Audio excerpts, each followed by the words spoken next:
নমস্কার বন্ধুরা, welcome back to my channel Champa রান্নাঘর।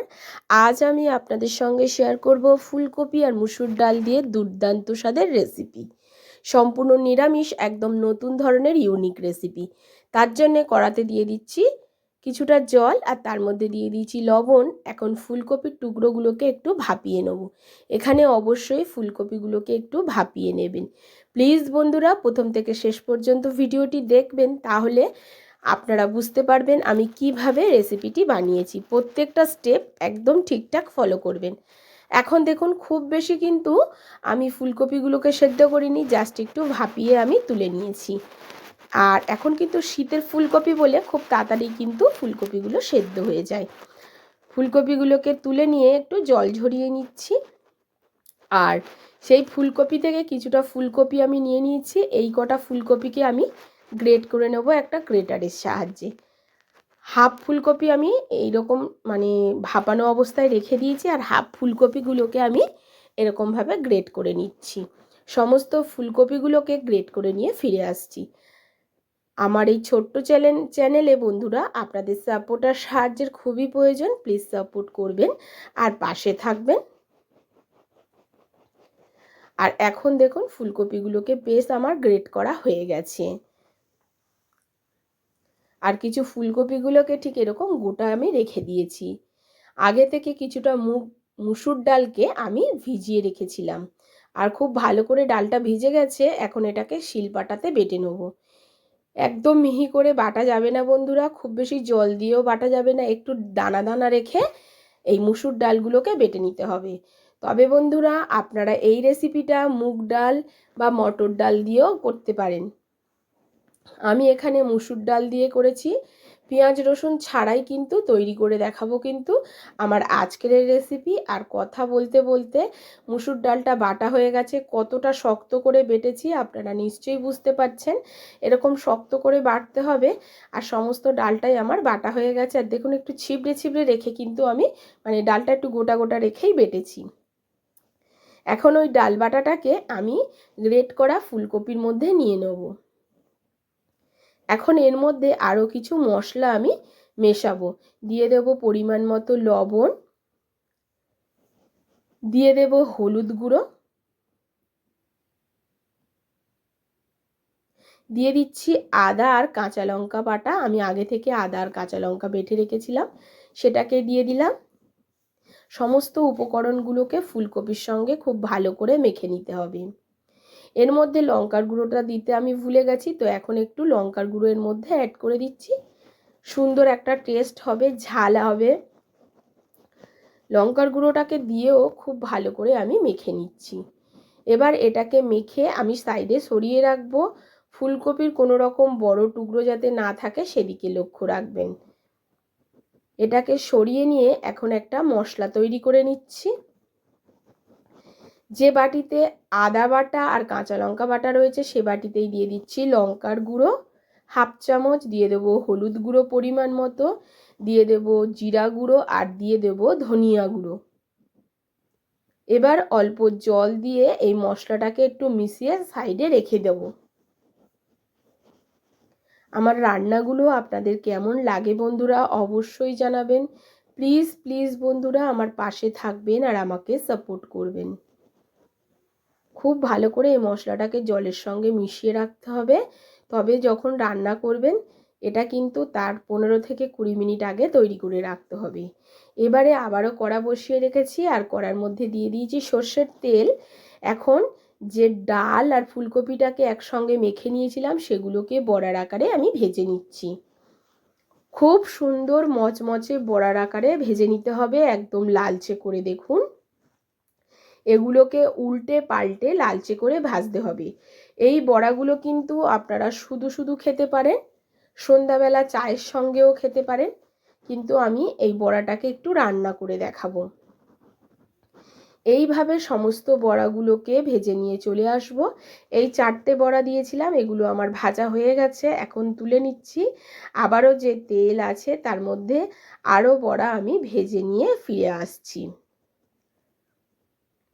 কত সুন্দর লাল হয়েছে দেখতেই পাচ্ছেন। আর ডাল দেওয়ার কারণে কিন্তু এই বড়াগুলো কিন্তু বন্ধুরা বেশ মচমচেও হয়। তার জন্যে আপনি শুধু মুখেও খেতে পারেন এই বড়াগুলো, বা ডাল ভাতের সঙ্গেও খেতে পারেন। এবারে সমস্ত বড়াগুলোকে আমার ভাজা হয়ে গেছে, তুলে নেব, নিয়ে আমি ফিরে আসব।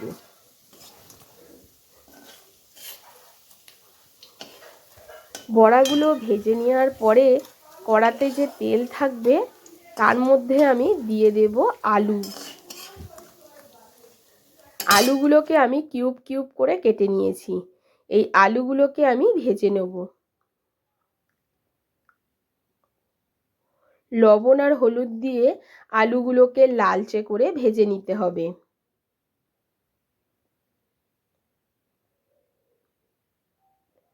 একটু লবণ আর একটু হলুদ গুঁড়ো এর মধ্যে দিয়ে দেবো, দিয়ে এটাকে লালচে করে ভেজে তুলব।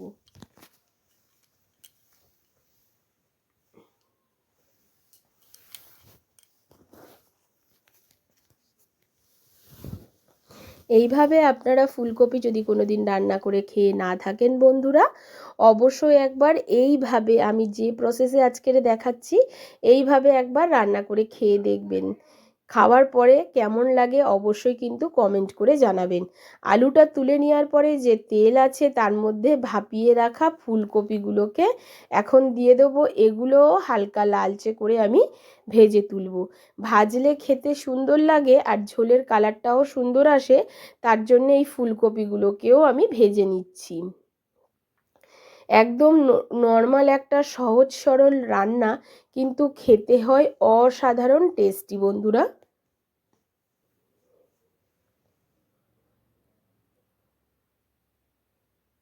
ফুলকপিগুলোকে লালচে করে ভাজা হয়ে গেছে, এখন তুলে নিলাম। এখন আরেকটু কড়াতে তেল দিয়ে ফোড়নে দিয়ে দিচ্ছি গোটা জিরে, গোটা তেজপাতা আর একটা শুকনো লঙ্কাকে ফাটিয়ে দিয়ে দিলাম। এখন আগে থেকে যে মশলাটাকে জল দিয়ে ভিজিয়ে রেখেছিলাম সেই মশলাটাকে দিয়ে একটু কষিয়ে নিতে হবে। যতক্ষণ না মশলা থেকে তেল ছাড়ে ততক্ষণ পর্যন্ত কষাতে হবে। আর দেখুন মশলা থেকে তেল ছাড়তে শুরু করেছে। এখন দিয়ে দিচ্ছি একটু চিনি আর লবণ, মশলার মধ্যেই দিয়ে দিতে হবে। আবারও মশলাটা কিছুক্ষণ একটু নাড়াচাড়া করে কষিয়ে নিচ্ছি যতক্ষণ না চিনিটা গলে যায় বা ক্যারামেল হয়ে যায়। এবারে এর মধ্যে দিয়ে দিতে হবে ভেজে রাখা আলু আর ফুলকপিগুলোকে। ফুলকপি আর আলুটাকে দিয়ে মশলার সঙ্গে খুব ভালো করে কষাতে হবে বন্ধুরা। খুব ভালো করে মশলাটাকে ফুলকপি আলুর গায়ে মেশাতে হবে। এখন দেখবেন একটা বেশ সুন্দর একটা গন্ধ আসছে। আপনারা কিন্তু ফুলকপি অনেক রকমভাবে রান্না করে খেয়েছেন। এভাবে যদি রান্না করে না খেয়ে থাকেন অবশ্যই একবার এভাবে রান্না করে খেয়ে দেখবেন। খুব ভালো করে মিশিয়ে নেওয়ার পরে দিয়ে দিচ্ছি একটা টমেটো কুচি।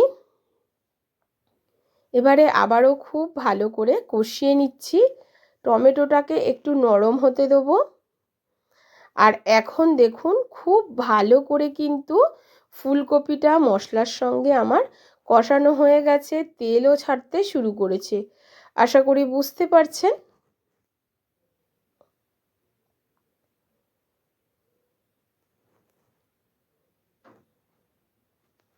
কতটা ফুলকপিগুলো কিন্তু মজে গেছে কষাতে কষাতে।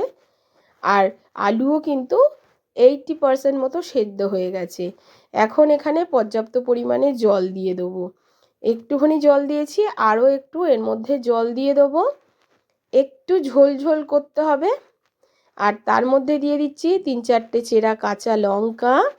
আর ঠিক এই রকম ঝোল আমি জল দিয়েছি। দিয়ে দেবো উপর দিয়ে একটু গরম মশলা। 3 থেকে 4 মিনিট হাই ফ্লেমে ফোটানোর পরে এর উপর দিয়ে একটু গরম মশলা ছড়িয়ে দিচ্ছি। খুব বেশি ফোটানোর দরকার নেই, ফুলকপি সেদ্ধ আছে, আলুও সেদ্ধ আছে। এবারে এর মধ্যে বড়াটাকে দিয়ে দেবো, দিয়ে এবারে হাই ফ্লেমে 2 থেকে 3 মিনিট আবারও ফুটিয়ে নেবো। নেয়ার পরে বন্ধুরা গ্যাসের ফ্লেমটাকে অফ করে দেবো। আর একটু এইরকম ঝোল ঝোল রাখতে হবে, কারণ বড়া কিন্তু ঝোলটা টানবে, সেই জন্য এইরকম একটু ঝোল ঝোল রাখতে হবে। আর উপর দিয়ে দিয়ে দিচ্ছি ধনেপাতা কুচি ছড়িয়ে। আর এখন দেখুন তরকারিটা আমার রেডি হয়ে গেছে। কেমন হয়েছে অবশ্যই কমেন্ট করে জানাবেন। আজ এই পর্যন্ত বন্ধুরা। যেমন সুন্দর কালার এসছে তেমন সুন্দর খেতে ছিল বন্ধুরা। আজ এই পর্যন্ত, আবারও দেখা হবে অন্য কোনো নতুন ভিডিওর সঙ্গে। এতক্ষণ ধরে ভিডিওটির সঙ্গে থাকার জন্য অসংখ্য ধন্যবাদ। সুস্থ থাকুন।